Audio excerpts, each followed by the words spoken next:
శ్రీమాత్రే నమ. జయ గురు దత్తాత్రేయ నమ. ఈ వీడియోలో మనం కర్కాటక రాశి వారికి డిసెంబర్ 22వ తారీఖు నుంచి 28వ తారీఖు మధ్యలో జరిగే వార ఫలాలు తెలుసుకుందాం. మరి కర్కాటక రాశి వారికి ఈ వారం అంతా కూడా రాశి అందే కుజగ్రహ వక్రగమన సంచారం వల్ల జాతకుడు తన ప్రతి పనిలో కూడా చాలా తొందరగా నిర్ణయాలు తీసుకోవడం, తొందరగా పూర్తి చేయాలనే ప్రయత్నంలో ఒక పనిని పదే పదే చేయవలసి ఉంటుంది. కాబట్టి ఎటువంటి తొందర పడకుండా నిదానంగా పూర్తి చేసుకుంటేనే మీ యొక్క పనులు అవుతాయి తప్ప ఏ విధంగా తొందరపడినా కూడా అటు కాలాన్ని ధనాన్ని వృధా చేయవలసి ఉంటుంది.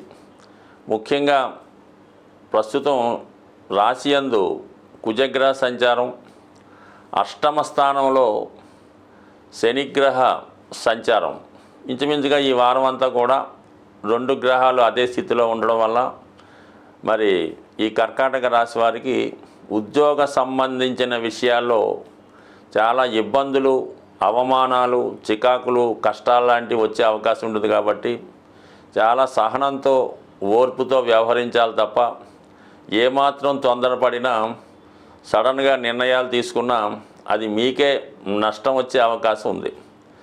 ఇతరులు మిమ్మల్ని పదే పదే రెచ్చగొట్టే విధంగా ప్రయత్నం చేస్తూ ఉంటారు.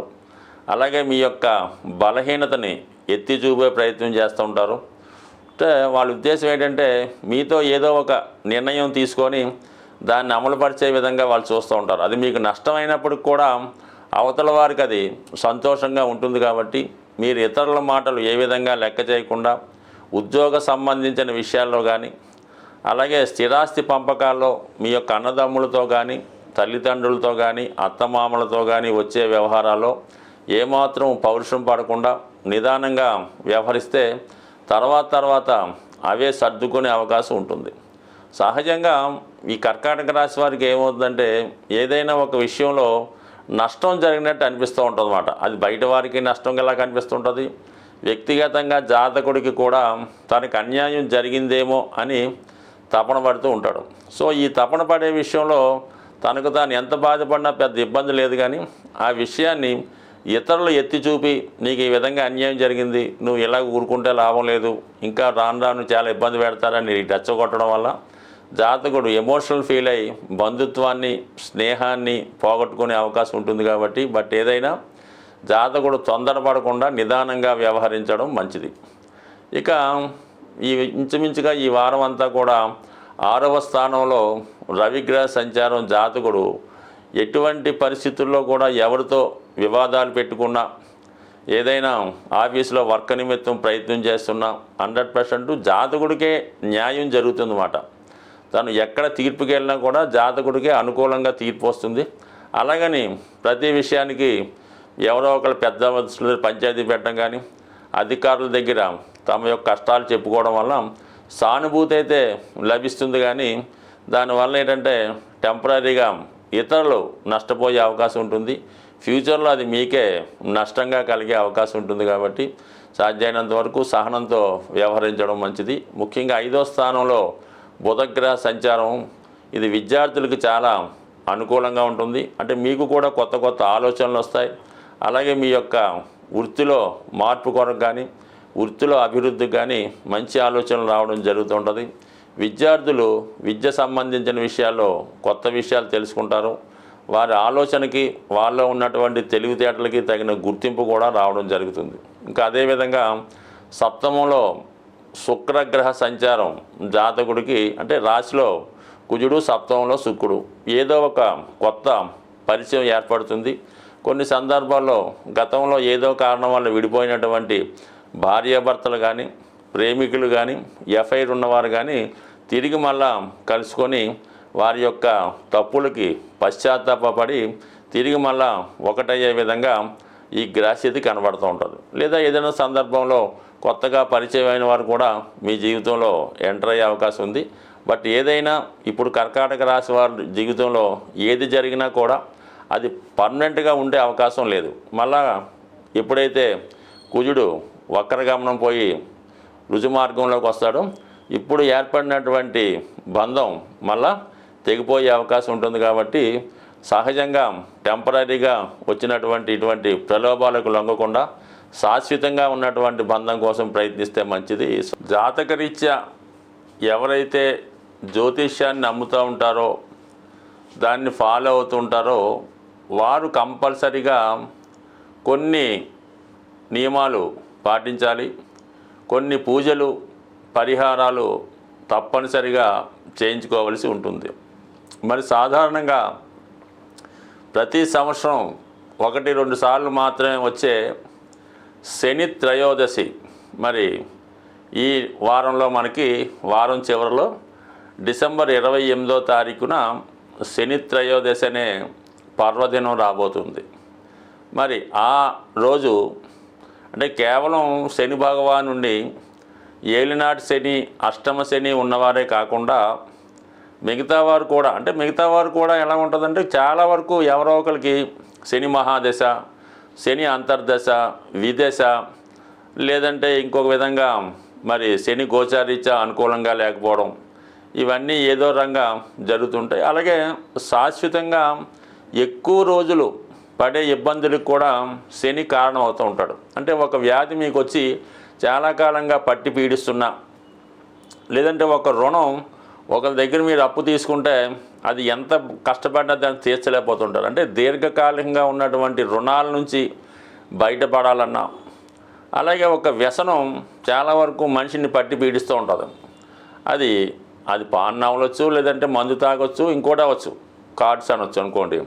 అంటే ఏదైనా మనల్ని వదిలి వెళ్ళడానికి ఇష్టపడదో అటువంటివన్నీ కూడా శని ప్రభావం చేత వచ్చినవే. సో అందువలన ఏంటంటే చాలా వరకు మనుషుల్లో ఉన్నటువంటి ఒక బద్ధకం, అశ్రద్ధ, పోస్ట్పోన్ మెంటాలిటీ, పని చెప్తే ఇసుక్కోడు, ఇవన్నీ కూడా శని యొక్క ప్రభావం చేత ఉన్నవే.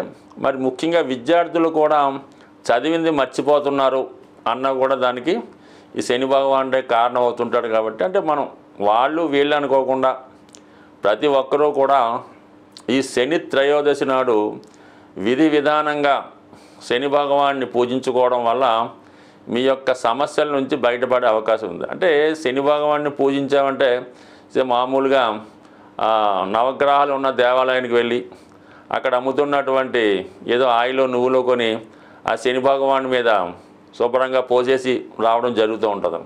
ఆ విధంగా చేయడం వలన శనిగ్రహం యొక్క ఆగ్రహానికి పాత్రులయ్యే అవకాశం ఉంది. అంటే ఏదైనా ఒక అభిషేకం చేద్దాం అనుకున్నప్పుడు ముందుగా ఆ విగ్రహాన్ని శుభ్రంగా మంచినీటితో స్నానం చేయించి, దాని తర్వాత తైలంతో అభిషేకం చేసి, దాని తర్వాత మళ్ళా మీరు శుభ్రమైన వాటర్తో పరిశుభ్రంగా కడిగి మంచి వస్త్రాన్ని ఆ విగ్రహానికి ధరింపజేసి నైవేద్యం అది పెట్టి పూజించినప్పుడు మాత్రమే అది అభిషేకంగా మీకు వర్తిస్తుంది. తప్ప ఎవరో ఒకరు పూజ చేస్తుంటారు, ఇంకోటి వచ్చి దాని మీద నువ్వులు వేసేస్తుంటాడు, ఇంకోటి వచ్చి ఆయిల్ పోసేస్తుంటాడు. అంటే ఆ శని భగవానుడు ఆ సమయంలో ఏదో పనిలో బిజీగా ఉంటాడు. గమ్ముని అతని మీద ఇటువంటివి పోయడం వల్ల అతనికి ఆగ్రహం కలిగే అవకాశం ఉంది. కాబట్టి నెమ్మదిగా ఎక్కువ మంది ఉన్నాం, ఒకళ్ళ తర్వాత ఒకరు కంపల్సరిగా ఈ విధానం చేయడం, మళ్ళా కొత్తగా మళ్ళీ వాటర్తో కడిగి మళ్ళీ ప్రారంభించుకోవాలి తప్ప ఒకేసారి అలా చేయడం వల్ల ఫలితం వచ్చే అవకాశం ఉండదు. కాబట్టి జాగ్రత్తగా కొద్దిగా ఆలస్యమైనా నెమ్మదిగా, అంటే ఎంత నెమ్మదిగా శని భగవాన్ని పూజిస్తే అంత సంతోషించడం జరుగుతుంది. మీరు ఎంత తొందరగా పూర్తి చేస్తే అంత ఆగ్రహానికి గురవడం జరుగుతుంది. చెయ్యకపోయినా పర్లేదు, కానీ ఇలాగ అవమానకరంగా చేయడం వల్ల ఇబ్బందులు వస్తాయి. సరే, ఎప్పుడైతే మనం శని భగవానుడి యొక్క అభిషేకం పూర్తయిందో కంపల్సరిగా మీరు అదే దేవాలయంలో ఉన్నటువంటి శివుణ్ణి, అంటే ప్రధాన దేవుణ్ణి కూడా అర్చించి అతనికి కూడా విధి విధానంగా అభిషేకాదులు నిర్వహించిన తర్వాత మీరు నెమ్మదిగా మీ యొక్క గృహానికి విచ్చేసి ఆ రోజంతా కూడా చాలా పవిత్రంగా ఉండవలసి ఉంటుంది. భూశయనం చేయడం, ఎటువంటి ఆయిల్తో చేసిన పదార్థాలు తినకుండా మామూలుగా సాత్వికమైన ఆహారం, అవసరమైతే పళ్ళు పొలాలు అటువంటి తీసుకొని భూమి మీద పడుకొని ఆ రోజు ఎటువంటి రాత్రిపూట కూడా కిందే పడుకొని అన్ని సుఖాలకి దూరంగా ఉండి మళ్ళా ఆ మన్నాడు ఉదయం లెగిసి శుభ్రంగా స్నానం చేసి సూర్య భగవానుని ఆదివారం సాధారణంగా అవుతుంది కాబట్టి ఆ రోజు సూర్య భగవాన్ని కూడా చక్కగా సూర్య నమస్కారం చేసుకొని ఆదివారం కూడా మీరు 100% ఈ నియమంగా ఉంటూ ఎటువంటి మాంసం మద్యం ఇలాంటి దూరంగా ఉంటూ చేయడం వల్ల మీరు చేసి చూడండి. మీ జీవితంలో అద్భుతం అన్నది 100% అతి తొందరగా ఫలితాన్ని ఇచ్చేవాడు శని భగవానుడే. అయితే మీరు చేసుకునే దాన్ని బట్టి తన ఫలితం ఇవ్వడం జరుగుతుంటుంది. అందరూ ఆలస్యం అంటుంటారు. మరి ఆలస్యం ఎందుకు కారణం అవుతుందంటే మనం సరిగ్గా పాటించకపోవడం వల్ల. అంటే ఒక విద్యార్థి 10th క్లాస్ 10 సార్లు ఫెయిల్ అవ్వచ్చు, కట్టొచ్చు, పాస్ అవుతుంటాడు. అది ఆలస్యానికి కారణం అవుతుంటుంది. ఒకడు ఒకేసారి ఎట్ ఏ టైం పాస్ అయిపోతుంటాడు. రెండుకి శని భగవానుడే కారణం అవుతుంటాడు. కాబట్టి అందువలన శని భగవాన్ని నిందించకుండా మీరు ఫేవర్గా మీరు అభిమానిస్తే శని కూడా మీకు తొందరగా అభిమానించి మంచి ఫలితం ఇవ్వడం జరుగుతుంది. మరి ఇంకా ఇటువంటి ఫలితం చేసుకుంటూ ఒక సప్తముఖి రుద్రాక్ష ధరించడం కానీ, అలాగే బ్లూ సఫేడ్ అనే ఉంగరాన్ని వెండిలో చేయించి రైట్ హ్యాండ్ మధ్య వేలికి పెట్టుకోవడం వల్ల కానీ, ఇవన్నీ కూడా జాతకుడికి శని యొక్క ఆశీస్సులు లభించే అవకాశం ఉంది. స్వస్తి.